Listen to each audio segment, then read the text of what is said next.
हेर्नुहोस् है साथीहरू, बिरालोको बुढीले चाहिँ बिरालोलाई मारिराखेको हुन्छ है, उसको टाइममा उसको छोरीले देखिराखेको हुन्छ। अनि बिरालोको बुढी चाहिँ कसलाई फोन गरेर हाँसिरहेको हुन्छ, नाठोलाई फोन गरेर। त्यसपछि डाक्टरहरू आउनुहुन्छ, हेर्नुहोस् है त। डाक्टरहरूले चेक जाँच गर्नुहुन्छ, ऊ मरेको पुष्टि भइसकेको हुन्छ। अनि छोरी चाहिँ फेरि पुलिसलाई फोन गर्छ।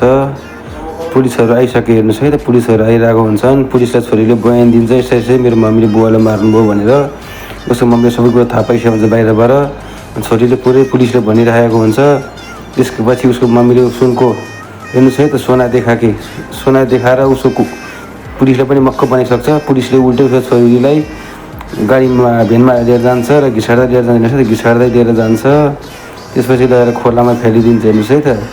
पुलिसले नै यस्तो पैसाको लागि यसरी गद्दार गरिरहेको हुन्छ, खोलामा फ्यालिदिन्छ। उसको बुढी पुरा सुनमा बसिरहेको हुन्छ ऊ।